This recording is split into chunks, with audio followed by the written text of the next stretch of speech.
Bonjour mes amis, mon nom c'est Solange Thibodeau, alias Solange Bonheur, et je suis l'auteur du livre de la COVID-19 à la dictature mondiale.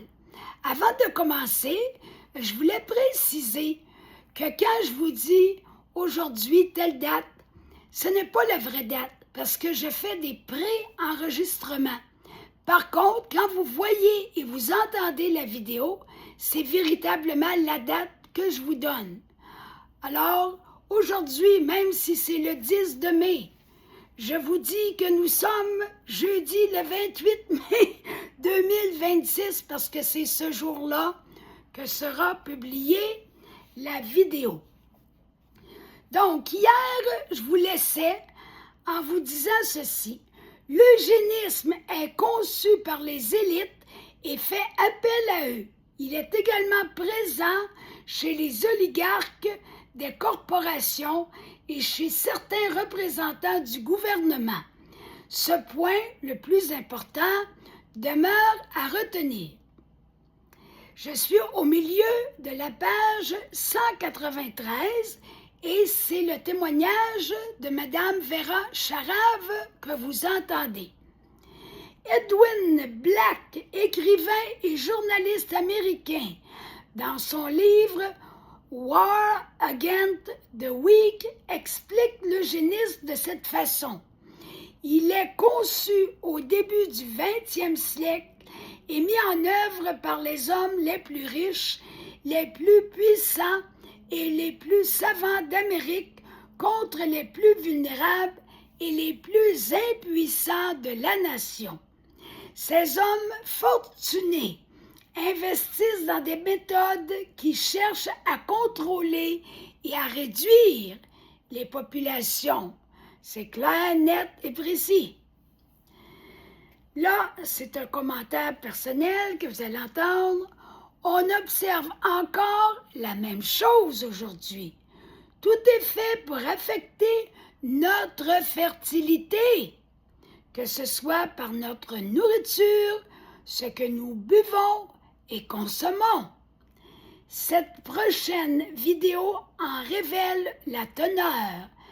Manipulation biologique de réduction de la fertilité. C'est une vidéo qui a été mise sur CrowdBunker avant octobre 2021. L'objectif de l'eugénisme était et reste encore d'éliminer les personnes que l'élite juge inférieures sur le plan génétique. Il finance une campagne massive de lobbying pour la promulgation de lois visant à stériliser celles qu'il juge inaptes. Les lois sur la stérilisation sont encouragées d'abord dans 28 États des États-Unis. Leur objectif consiste à stériliser 10% de la population, soit 15 millions d'Américains. Ça en fait du monde. Toute cette histoire sous couvert d'améliorer la santé publique et la race humaine. On apporte toujours des bonnes raisons, des bons prétextes pour faire les choses les plus horribles. Sinon, elles ne se feraient pas. Le mal se fait toujours en cachette, à travers le mensonge. On dit des belles choses pour plaire, pour séduire, sécuriser, mais attention, allons voir ce qu'il y a en dessous. Les lois américaines sur la stérilisation ont servi de modèle aux lois nazies sur l'hygiène raciale. Depuis plus d'un siècle, les Rockefeller ne cessent d'incarner les tout-puissants bailleurs de fonds et les moteurs de l'eugénisme et du programme de dépopulation. On est rendu à comparer toute l'histoire de la COVID avec la fausse grippe espagnole. Deuxième domaine de comparaison qui fait que j'ai appelé le chapitre 8 « L'histoire s'est répétée ». En 1918, on estime que la grippe espagnole tue entre 50 et 100 millions de personnes dans le monde. Cette pandémie catastrophique s'insère dans un faux récit, encore du mensonge, pendant plus d'un siècle. Un examen des faits révèle une pléthore de similitudes entre l'histoire mensongère de la pandémie de 1918 et la pandémie du coronavirus de 2020. La pandémie de 1918 ne provient pas d'Espagne. Elle ne ressemble en rien à une grippe, pas plus qu'elle n'est causée par un virus. Alors on s'éloigne passablement de la grippe espagnole. En l'identifiant à tort comme une grippe d'Espagne, on contribue à en dissimuler la véritable nature et son origine. Alors que les États-Unis entrent dans la Première Guerre mondiale en 1918, l'armée compte 6 millions d'hommes, dont 2 millions envoyés sur les champs de bataille d'Europe. En janvier de cette année-là, les scientifiques de l'Institut Rockefeller pour la recherche médicale, aujourd'hui l'Université Rockefeller, saisissent une occasion en or. Ils profitent d'une présence massive de soldats servant de cobayes pour tester un quoi? Écoutez bien ça, un vaccin expérimental contre la méningite. Un vaccin expérimental. Est-ce que ça vous dit quelque chose? Moi, oui. Un vaccin fabriqué à partir de pus de chevaux. Peu de temps après cette injection, les soldats présentent des symptômes semblables à ceux de la grippe, notamment de la toux, des vomissements et de la diarrhée. Des épidémies de grippe sont signalées dans 14 des plus grands camps d'entraînement des forces armées.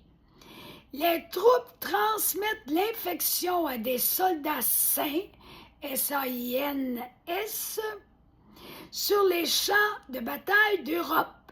Un rapport étudie les taux de létalité et de mortalité sur le globe pendant la pandémie.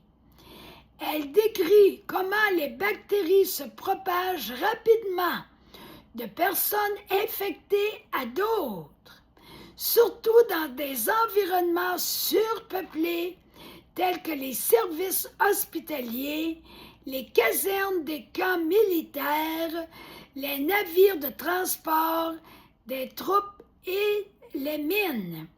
D'autres preuves s'obtiennent à partir d'au moins 9000 autopsies. Ça commence à en faire des autopsies qui sont finalement très révélatrices. Ces autopsies prouvent que la grippe de 1918 n'est pas une grippe. D'après les cultures pulmonaires réalisées à l'autopsie, une pneumonie bactérienne tue au moins 92,7% des patients. Donc, les gens meurent d'une pneumonie bactérienne et non pas d'une grippe.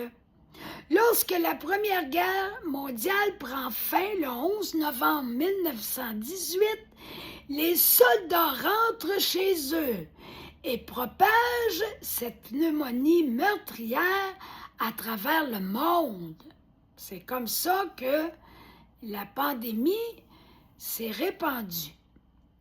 Dès l'âge de 13 ans, Eleanor McBean, qui devint docteur et auteur, est l'un des témoins oculaires les plus importants de ce carnage humain. Elle et sa famille afro-américaine refusent le vaccin. Ils demeurent en bonne santé tout au long de la pandémie. C'est spécial, hein? Ceux qui se font vacciner meurent, puis une famille comme elle ne se fait pas vacciner, puis ils ne meurent pas. Puis non seulement ils ne meurent pas, mais ils demeurent en bonne santé. C'est pas mal spécial. Elle écrit plusieurs livres, dont The Poisoned Needle 1957, Vaccination, The Silent Killer en 1977 et Swine Flu Expose en 1977 aussi. Dans l'un de ses livres, elle fait des descriptions très précises, dont je vous lis un extrait. Lorsqu'un pic de grippe apparaît, tous les magasins ferment ainsi que les écoles, les entreprises et même l'hôpital, car les médecins et les infirmières vaccinés souffrent même de la grippe. Les rues se vident comme dans une ville fantôme. Nous gardons l'impression que notre famille est épargnée. Je vous laisse sur ces mots pour aujourd'hui. Je vous invite à liker ma vidéo, à la partager, à vous abonner à ma chaîne YouTube et à aller vous chercher mon livre gratuitement en format numérique ou pour 40 $ en format papier. Vous avez toutes les informations nécessaires et même mon adresse courriel sur la première page de ma publication Facebook. Je recommence. La première publication de ma page Facebook. Alors, bonne fin de journée et à demain.